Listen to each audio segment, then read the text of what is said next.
paling terakhir sekarang ada namanya jampir, janda pirang. Kayaknya banyak janda pirang di sini, banyak yang berteriak. Boleh di perempuan jadi istri tidak tahu memasak, boleh di Pak Ibu, boleh.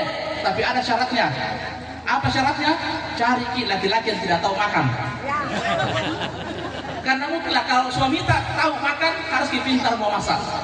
Karena ternyata perempuan bukan cuma minta beras, tapi juga butuh keras. Dia banyak beras tak, kalau tidak ada keras tak tinggalkan ke perempuan. Tapi kalau kuliah Rizal ini sepertinya imbang antara beras dan keras. Apa namanya makhluk baru? Namanya pelakor, perebut laki orang. Itu pelakor ditanya, ibu kenapa kita suka suaminya orang? Ternyata bagus alasannya untuk pelakor. Apa dia bilang? Kalau saya kejar cowok banyak saingan. Tapi kalau saya kejar suaminya orang, satu sainganku istrinya di sini di bawah ini kayaknya ada suara. Saya tes dulu adakah suara atau tidak ada? Ada. Ibu, saya tes mana kompak laki-laki atau perempuan. Saya tanya dulu ibunya, ibu, setuju dengan poligami, Bu? Kalau bapak-bapak, saya tanya dulu bapak, setuju dengan poligami? Setuju.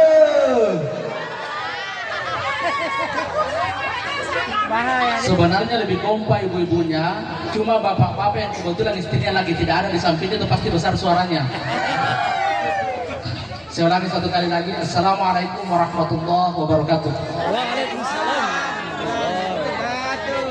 Subhanallah walhamdulillah wa la ilaha illallah wallahu akbar wa la haula wa la quwata illa billahil aliyyil azim. Assalatu wassalamu ala rasulil karim sayyidina wa maulana Muhammadin wa ala alihi wa sahbihi ajma'in, amma ba'd. Hadirin hadirat para undangan, dan tentunya teristimewa kepada keluarga besar dari kedua mempelai, dan tentu lebih istimewa lagi kepada raja dan ratu yang baru saja dilantik, baru saja berubah status dari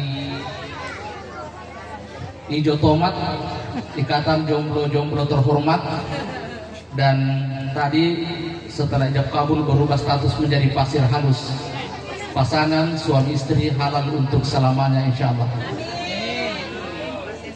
Kita sepakat bahwa orang yang paling berbahagia hari ini adalah kedua mempelai.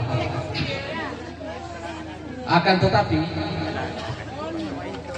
di balik kebahagiaan yang dirasakan oleh kedua mempelai, ada sosok manusia yang jauh lebih berbahagia. Siapa dia? Tentunya orang tua dari kedua mempelai yang sedang duduk di pelaminan hari ini. Kenapa? Saya teringat dengan nasihat Guru Sanusi Baco almarhum di Makassar dulu. Beliau mengatakan begini, bahwa pada dasarnya setiap orang tua itu melahirkan anaknya dua kali. Kelahiran pertama namanya wiladatun jasmaniyah, lahir secara fisik sebagai amanah bagi orang tuanya untuk dididik dan dibesarkan, dan insya Allah diantarkan sampai ke kursi pelaminan seperti ini. Dan hari ini punya anak gadis maupun laki-laki adalah merupakan tantangan tersendiri bagi kita selaku orang tua. Dulu ketika anak di malam hari sudah masuk ke dalam rumah yang terkunci dengan rapat pintunya, maka orang tua sudah tenang. Kenapa? Pada saat itu anak sudah berada pada pengawasan penuh orang tuanya. Tapi hari ini dengan kemajuan teknologi, terkadang anak sudah masuk ke dalam rumah, bahkan sudah ada di dalam kamar, tetapi belum tentu anak itu berada dalam pengawasan orang tuanya. Bisa jadi masih sibuk main HP, main chatting, komunikasi dengan orang-orang yang tidak jelas. Karena itu ketika orang tua mampu mengantarkan anaknya ke kursi pelaminan adalah sebuah prestasi dan kebahagiaan tersendiri. Yang kedua, kelahiran yang kedua seorang anak dari orang tuanya namanya wiladatun ruhaniyah, lahir secara rohani. Seperti yang terjadi hari ini, bahwa ketika anak sudah diantarkan sampai ke jenjang pernikahan, maka dia lahir bukan lagi sebagai amanah, tetapi lahir sebagai pemangku amanah. Kalau kemarin yang bertanggung jawab sepenuhnya baik nafkahnya maupun dunia akhiratnya adalah orang tuanya Rizka, maka mulai hari ini yang bertanggung jawab adalah suaminya. Secara materi tanggung jawab kita sebagai orang tua sudah selesai, tetapi secara moral, secara moral, orang tua tetap punya tanggung jawab. Ibarat anak kita sedang berlayar di tengah samudera, ketika kapalnya tidak bermasalah, maka orang tua cukup memantau dari jauh. Jangan diikut campur di dalamnya. Karena banyak rumah tangga bermasalah karena orang tua atau mertua terlalu jauh mencampuri urusan rumah tangga anaknya. Namun demikian, ketika kapalnya sedang oleng, maka kita selaku orang tua punya kewajiban moral untuk mengingatkan kepada anak kita. Hari ini sedang berbahagia saudara Rizal dengan saudari Rizka. Masih hidup orang tuanya semua? Masih. Ya, saudara Rizal? Alhamdulillah masih. Ya, alhamdulillah. Ternyata kedua mempelai kita orang tuanya masih hidup. Nabi dulu ketika menikah, itu Rasulullah ketika menikah semua orang berbahagia di sekitarnya Nabi. Kenapa? Ini adalah pasangan yang paling ideal pada saat itu. Muhammad atau Rasulullah pada saat itu dikenal sebagai manusia yang paling mulia akhlaknya. Sementara calon istrinya adalah Khadijatul Kubra, seorang kaya raya yang sangat dihormati. Sehingga ketika Rasulullah atau Muhammad pada saat itu mau menikah, semua orang senang dan berbahagia. Tetapi Nabi Muhammad atau Muhammad pada saat itu yang belum menjadi Rasul justru bersedih, bahkan menangis. Semua orang heran kenapa Muhammad menangis sementara orang di sekitarnya berbahagia. Maka pamannya mendekati, wahai ponakanku, hari ini kita semua berbahagia, tetapi kenapa engkau menangis? Maka Muhammad pada saat itu yang belum menjadi Rasul menjawab, bagaimana mungkin saya tidak menangis? Hari ini saya berbahagia seperti yang dirasakan oleh kedua mempelai kita. Saya ingin hari kebahagiaan itu disaksikan oleh kedua orang tua saya. Tetapi bapak saya ternyata jauh sebelum saya lahir ke muka bumi ini, bapak saya sudah terlebih dahulu dipanggil oleh Allah. Maka Rasulullah punya alasan untuk bersedih. Bagaimana mungkin saya tidak bersedih, kata Rasulullah. Hari ini saya berbahagia, harusnya ibu saya menyaksikan hari bahagia itu. Tetapi ternyata ibu saya jauh sebelum hari ini ternyata sudah terlebih dahulu dipanggil oleh Allah Subhanahu wa Ta'ala. Maka Rasulullah tidak bisa merasakan kebahagiaan yang bisa seperti yang dirasakan oleh orang-orang di sekitarnya. Maka hari ini saudari Rizka, saudara Rizal, berbahagialah. Hari ini orang tua Anda masih hidup dan masih bisa menyaksikan hari kebahagiaan itu. Kisah Rasulullah tadi mengajarkan kepada kita bahwa jangan pernah melupakan jasa orang-orang yang pernah membesarkan kita. Hari ini kalian berdua sudah punya 4 orang tua. Bahasa mertua itu hanyalah istilah, tetapi sesungguhnya keempat-empatnya adalah orang tua yang wajib kita hargai dan wajib kita hormati bersama. Saya diminta untuk memberikan nasihat pernikahan. Saya hanya ingin berbagi cerita kepada saudara Rizal dan saudara Rizka bahwa hari ini banyak orang menikah, tetapi tidak sedikit orang bercerai. 2 minggu sebelum Lebaran, saya mewakili Sulawesi Barat pertemuan KUA Revitalisasi se-Indonesia di Jakarta.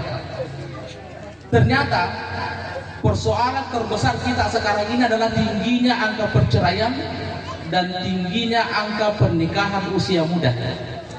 Dan seluruh Indonesia, daerah tertinggi angka pernikahan usia muda ranking 1 adalah Sulawesi Barat. Ranking 2 Polewali, seprovinsi Sulawesi Barat, ranking 1 Polewali, ranking 2 Kabupaten Mamuju. Dan yang tidak kalah pentingnya bahwa ternyata angka perceraian sangat fantastis di Indonesia. Sudah Lebaran kemarin saya ketemu dengan teman saya, ada teman saya wakil pengadilan agama. Dia tanya saya begini, Pak KUA, sudah berapa nih orang yang kita nikahkan? Saya bilang 10 tahun saya jadi kepala KUA, saya sudah menikahkan hampir 3.000 orang. Tapi apa kata dia? Saya 10 tahun jadi hakim, saya sudah menceraikan hampir 5.000 orang. Ternyata 2 kali lipat jauh lebih banyak yang dia ceraikan dibandingkan dengan yang saya nikahkan. Makanya Bapak Ibu sekalian, kalau hari ini ada guyonan-guyonan di media sosial, ada istilah-istilah lucu-lucu di media sosial, itu memang kedengarannya lucu, tapi itulah gambaran realita hari ini. Banyak istilah hari ini Pak Ibu. Ada istilah jamu beras, janda muda beranak 1. Ada jamu jagung, janda muda jarang goyang. Ada James Bond, janda muda bonde-bonde sedikit. Banyak istilah sekarang. Paling terakhir sekarang ada namanya jampir, janda pirang. Kayaknya banyak janda pirang di sini, banyak yang berteriak.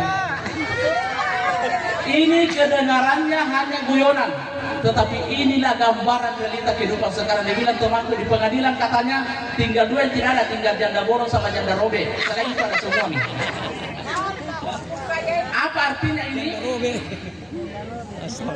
Ini gambaran kepada kedua pengantin kita bahwa berat ketika kita belum menikah, tetapi jauh lebih berat ketika kita sudah menikah. Kenapa? Ada tanggung jawab dunia akhirat di pundak kita. Karena itu saya ingin pesankan kepada saudari Rizka dan saudara Rizal, ada satu penyakit yang tidak boleh kita bawa masuk ke dalam rumah tangga. Apa itu? Ini juga boleh jadi pesan bagi kita yang sudah lama menikah. Ada namanya penyakit zaikun nazar. Ini kalau diartikan dalam bahasa daerah ini agak kasar kedengarannya. Tapi kalau bahasa Indonesia halus dibilang maranjang. Artinya sudah menikah masih suka memperhatikan orang lain yang bukan muhrimnya. Ya, masih suka perhatian lebih pada orang lain. Makanya kalau ada nomor HP di HP yang sering-sering kita ajak curhat, mulai sekarang hapus ki. Apalagi kalau mau mantan tak. Kata-kata yang kedengaran seolah-olah benar tapi itu berbahaya. Ada istilah mantan terindah.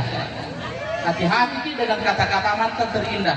Karena seindah apapun mantan, kalau kita bawa masuk ke dalam rumah tangga kita, pasti hancur rumah tangga kita. Karena itu penyakit yang harus kita hindarkan, zaikun nazar. Makanya karena laki-laki kelemahannya Bapak Ibu itu pandangannya gampang tergoda karena pandangannya. Makanya ibu minta tolong kalau posting di Facebook jangan di seolah-olah masih gadis ki. Kasihan banyak laki-laki di luar yang salah sasaran. Ya. Karena banyak orang kalau Facebook seolah-olah masih gadis padahal 7 anaknya. Ya, sudah nenek-nenek nih. Ya. Makanya kalau posting di Facebook, laki-laki juga begini. Begitu Nabi mengatakan begini, Rizal, ada pesannya Nabi begini. Karena laki-laki gampang tergoda oleh pandangan matanya. Nabi mengatakan begini, kalau keluar rumah ki, tiba-tiba lihat perempuan di luar cantik, tergoda hati tak pulang ki, segera ke rumah tak, kata Nabi, temui istri tak. Kenapa? Nabi mengatakan apa yang ada di perempuan sana itu juga ada di perempuan di rumah tak, sama gitu yang ada di sana. Paling yang beda leher ke atas, leher ke bawah sama di semua. Ya. Bahkan bisa jadi nanti Rizal lebih berbobot yang ada di rumah dibandingkan yang di luar sana. Mungkin yang di luar yang kita lihat baru 47 timbangannya, yang di rumah bobotnya mungkin 74 nih. Lebih berbobot yang di rumah. Karena Nabi mengatakan kalau tergoda kita berpulang ke rumah, maka perempuan harus ada 2 keterampilan wajib dimiliki perempuan. Jadi saudari Rizka, ada 2 keterampilan harus ada dimiliki oleh perempuan. Pertama, harus mampu merawat diri, pandai merawat diri. Tidak harus selalu makeup cantik-cantik, tapi minimal merawat diri. Dalam diri perempuan ada namanya hormon kecantikan. Coba dia lagi perempuan tidak berani keluar rumah kalau tidak putar di depan cermin dulu. Tidak ada ibu-ibu di sini keluar rumah kalau belum bercermin. Bahkan sudah bercermin keluar dapat jendela, bercermin lagi di jendela. Begitu mau sampai di pengantin ada kaca spion, putar lagi kaca spion, bercermin lagi di situ. Sampai di pengantin pura-pura buka-buka HP semuanya bercermin itu. Buka makin tasnya. Biasa di sini tuh ada tisu, ada cermin, paling ada batu tawasnya juga terselip di situ. Itulah hormon kecantikan perempuan yang harus dijaga. Beda kalau laki-laki. Kalau soal pakaian perempuan, biar tidak nyaman dia rasa, biar tersiksa, susah bernapas, susah makan, susah bicara. Yang penting bagus modelnya, perempuan lebih suka itu. Beda kalau laki-laki, biar sudah 3 tahun ijazah yang penting enak rasa itu terus nak pakai dia. jaga hormon kecantikan. Jangan dibilang ada misalnya suami Ustaz tidak perlu pakai cantik-cantik, perlu hati-hati. Sekarang ada makhluk baru. Apa namanya makhluk baru? Namanya pelakor, perebut laki orang. Itu pelakor ditanya, ibu kenapa kita suka suaminya orang? Ternyata bagus alasannya itu pelakor. Apa dia bilang? Kalau saya kejar cowok banyak saingan, kalau saya kejar dunia saingan, tapi kalau saya kejar suaminya orang satu sainganku istrinya nih. Makanya rawat diderita. Karena ada tuh ibu bilang, ibu kenapa tidak pernah diganti-ganti tugas terta? Dia bilang kusuka usah dingin-dingin. Bagaimana tidak dingin? Ada 2 kali lipatnya lubang semua nih. Maka perempuan harus pandai merawat diri. Tapi ingat laki-laki, kalau mau perempuan pandai merawat diri, laki-laki juga harus bermodal. Ya. Jangan menuntut modal, jangan minta modal tapi tidak ada modal. Karena beda juga perempuan yang tidak bermodal dengan yang apa? Beda modelnya perempuan yang bermodal dengan yang tidak bermodal. Coba Rizal, coba balik kejadian dulu cerita. Ya, jangan terlalu lama dulu. Sebentar mau dulu. Oke, sudah. Bagaimana kita lihat? Cantik nih. Cantik di beda. Tapi Rizal saya ingatkan ini di kepalanya Rizka sampai kakinya ini uang semua, makanya cantik dilihat. Ya. Artinya laki-laki juga harus kalau menuntut model juga harus bermodal. Ada orang datang di kantor bilang, Ustaz, nak guna-guna kapang ini.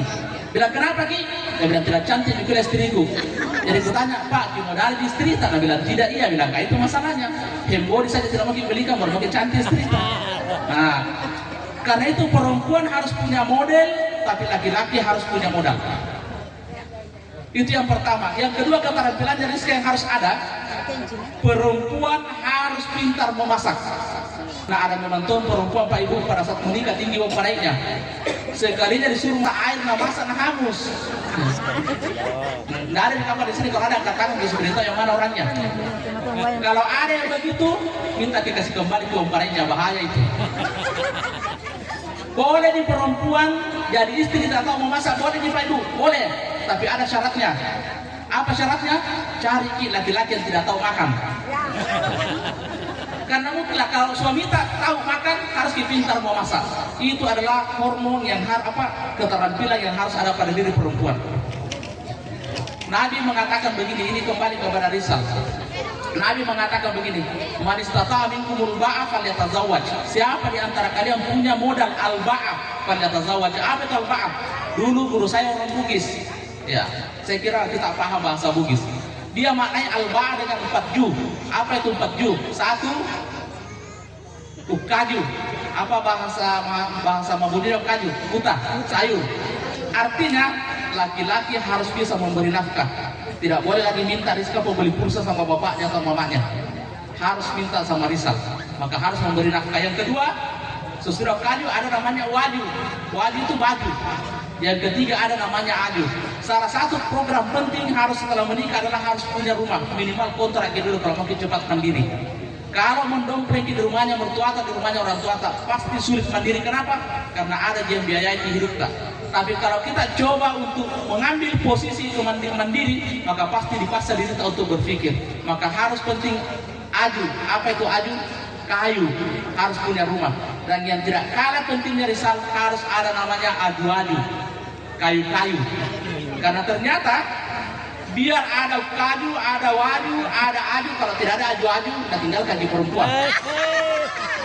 Karena ternyata perempuan bukan cuma minta beras, tapi juga butuh keras.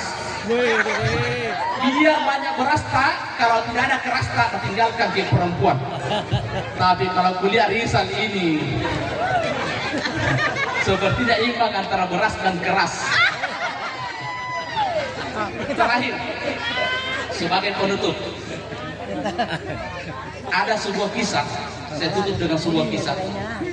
Pernah suatu waktu Nabi bertanya kepada putrinya, anak perempuannya bernama Fatimah. Fatimah, mau kau belajar jadi istri yang baik? Dia bilang, Fatimah, mau ya Rasulullah. Dia bilang, kalau mau kau belajar jadi istri yang baik, coba jalan-jalan ke rumahnya Muti'ah.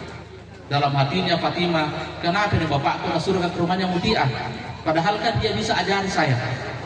Tapi karena dia adalah anak yang taat, akhirnya dia jalan-jalan ke rumahnya Muti'ah, seorang perempuan yang bernama Muti'ah. Sampai di sana, Fatimah ketuk-ketuk pintu, assalamualaikum. Dia bilang Mutia, waalaikumsalam. Tabi, siapa di luar? Dia bilang, saya anak perempuannya atau putrinya Rasulullah. Dia bilang, Mutia, sama siapa ki putri Rasulullah? Dia bilang, saya bawa anak laki-lakiku namanya Hasan. Apa dia bilang Mutia? Tabe putrinya Rasulullah tidak bisa kak buka di pintu. Kenapa? Ada laki-laki kita bawa. Besok dia kesini ini kan sama suamiku, karena suamiku lagi tidak ada di rumah. Dia bilang, oke, besok saya pulang. Datang lagi besoknya, Fatimah ketuk pintu, bilang sama siapa ki di luar? Siapa ki di luar? Dia bilang, saya putrinya Rasulullah. Sama siapa ki? Dia bilang, anak laki-lakiku namanya Husain. Dia bilang, minta maaf ke putri Rasulullah. Kemarin saya minta izin untuk buka pintu untuk Hasan. Ternyata hari ini kita bawa Husain. Akhirnya pulang lagi. Belum sempat ketemu dengan Mutia. Ketemu Nabi, ditanya, Fatimah ada pelajaran berapa? Dia bilang, bagaimana berapa pelajaran? Tidak ada buka kaki pintu. Dia bilang, kenapa? Dia bilang, gara-gara aku bawa anak laki-lakiku. Apa yang bilang Nabi? Fatimah, itu sudah pelajaran. Artinya, seorang perempuan, seorang istri tidak boleh menerima tamu laki-laki asing di rumahnya kalau suaminya lagi tidak ada. Kenapa? Karena itu bisa menimbulkan fitnah. Apalagi sekarang Pak Ibu, di mana-mana ada kamera. Jangan sampai menerima tamu di rumah laki-laki, nah kamera kita tangga atau pernah kirim ke suami, tak bilangnya dia istrimu kalau tidak ada di rumah selalu ada laki-laki datang. Akhirnya besok datang lagi Fatimah, dibawa bin Hasan tidak Husain. Apa yang terjadi ketika sampai di sana rumahnya? Ditanya sama siapa? Sendiri kak. Laki-laki ku bawa. Dibuka pintu Fatimah. Apa yang terjadi setelah itu? Ternyata dia temui Mutia dalam cantik sekali. Pokoknya berdandan cantik seperti ibu-ibu dari sebelah sana nih, cantik semua. Tapi di tangannya ada rotan. Jadi ada percambuk yang pegang. Jadi dia bilang, Fatimah, Mutia, kenapa cantik sekali? Mau ke pengantin? Dia bilang tidak. Dia mau pergi majelis salim? Bilang tidak. Kenapa cantik sekali kepala? Bilang begini bicaraku, kalau mau datang suamiku, saya harus berdandan cantik supaya ketika suamiku datang dalam keadaan capek, dia merasa senang melihat saya dalam keadaan cantik seperti ini. Dia bilang, kenapa ada rotan kau pegang? Kenapa ada cambuk? Dia bilang, ini kalau datang suamiku, saya kasih dapat cambuk. Bilang, wahai suamiku, kalau hari ini saya melakukan kesalahan, cambuk saya pakai rotan ini supaya terhapus dosa-dosa saya. Tapi ibu, itu Mutia pintar, jadi bisa kita pelajari jurusnya ini. Dia kasih suaminya pas cambuk, tapi tarik masuk di kamar buat buka bajunya. Ya, tidak ada laki-laki yang bisa mas cambuk kalau begitu keadaan Pak. Apa yang terjadi setelah membuka bajunya? Biarkan pengantin baru yang jawab sebentar malam. Saya kira pertandingan bola. Karena suasana sudah mulai panas, saya lihat kipas juga semakin kencang.